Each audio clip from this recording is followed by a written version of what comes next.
What celebrity has had their reputation unfairly ruined and has never recovered from it to this day? Eartha Kitt was blacklisted for years for criticizing the Vietnam War and the Johnson administration at the White House. She did make a comeback years later, but she had to pursue a career in Europe, I think, while the government kept surveillance on her.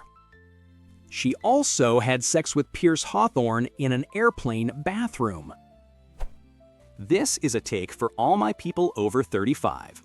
The Dixie Chicks, country band of women, maybe one was a lesbian, I do not know, just going off vibes.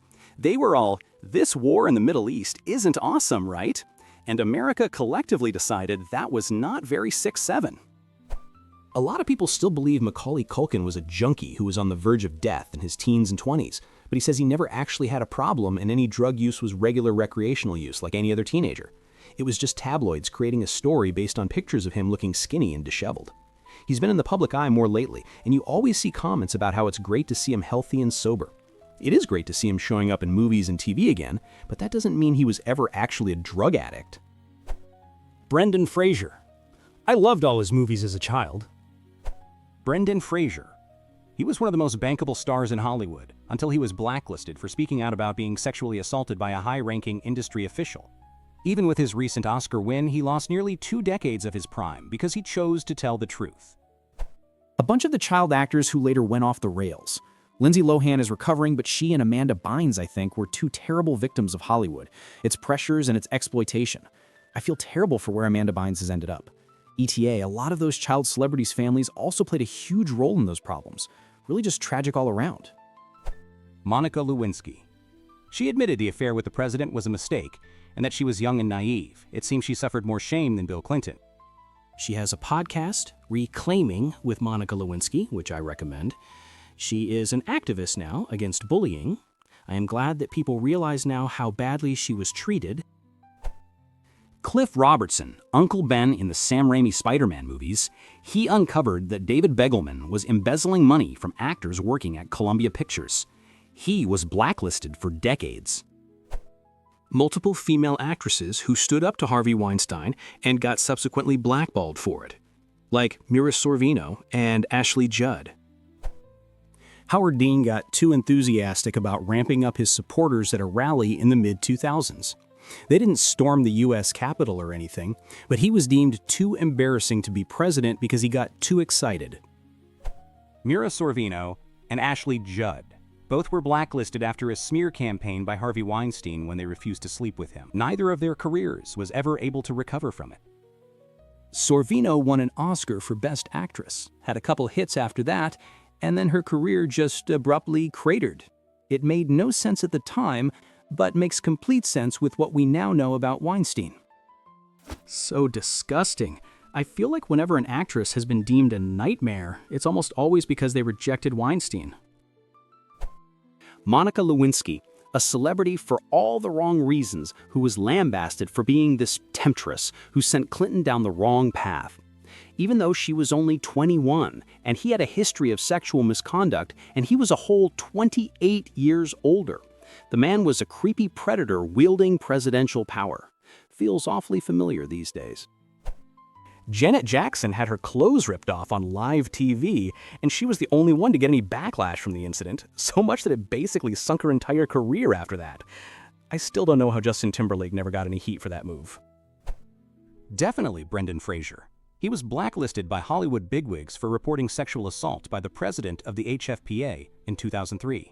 It wasn't until The Whale in 2022 in which the tide turned and he was recognized for his work and for having been victimized twice. Sarah Michelle Gellar got a reputation for being difficult to work with, but it was actually because she was sticking up for the rest of her cast, making sure they didn't have to work the ridiculous amount of hours Joss was trying to make them work. She used her star power for good, and of course, was punished for it. In a similar vein, I remember Topher Grace being labeled a snob, or a superior asshole, because he didn't freely mix with his castmates on that 70s show. Years later, he was completely vindicated with the antics of Danny Masterson and others coming to light. I'm certain he was labeled a suppressive person by Scientology around that time. There's more to it than just that example, but at the end of the day, yeah, she was, by all accounts, incredibly professional, and that got viewed as being difficult or bitchy. Karen Mulder came out about the Epstein files first before they were even called the Epstein files. I could be wrong, but I haven't heard anything about her to this day. Her family intervened and she was sent to a psychiatric hospital for a while. Unsure if she's still alive or how she's doing now, though. Bobby Driscoll was once a rising child actor and the voice of Peter Pan in the 1953 Disney movie. But when he started puberty, Disney dropped him, and he struggled to get any work in film and TV because of his acne. He ended up dying alone and penniless, and was buried in an unmarked grave. Topher Grace had a bad reputation for being difficult and aloof on that 70s show. Turns out he was the only one who wasn't a trash human. My favorite story about him is that when he was in BlacKkKlansman, Spike Lee privately gave him a note asking Topher to really dial up the racism and put a little extra spice on it when he said the N-word. Topher insisted Spike give him this note in front of everyone and audibly, just so there was no confusion about where it was coming from. I never understood why Rosanna Arquette didn't become a bigger star. She was everywhere in the 80s and 90s, was beautiful, a great actress, and had the Arquette name on top of it all. Then when the Me Too movement happened, she came forward about how Harvey Weinstein blacklisted her after she refused to comply with his disgusting advances. Then it all made sense. He ruined her reputation in Hollywood, and it very much unfairly impacted her career. I'm glad to see her doing more acting these days, but I don't think she ever fully recovered from that. Pee Wee Herman. I'm glad he was back on track before he passed. He really was a bright spot on Saturday mornings. The Dixie Chicks were politically canceled long before that became the term for it, and never fully recovered. This, and the hell they went through, including death threats, was insane. Not Ready to Make Nice was an awesome song about it.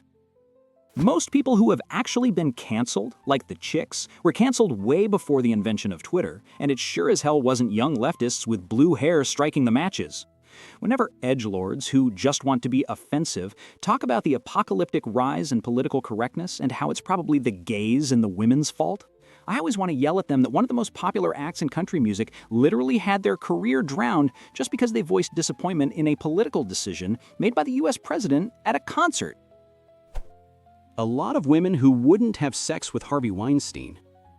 This needs to be at the top, if only because the number of women who have had their careers ruined because they said no outweighs just about everyone. This is an excellent response. Also, boys who wouldn't have sex with Kevin Spacey. Edit.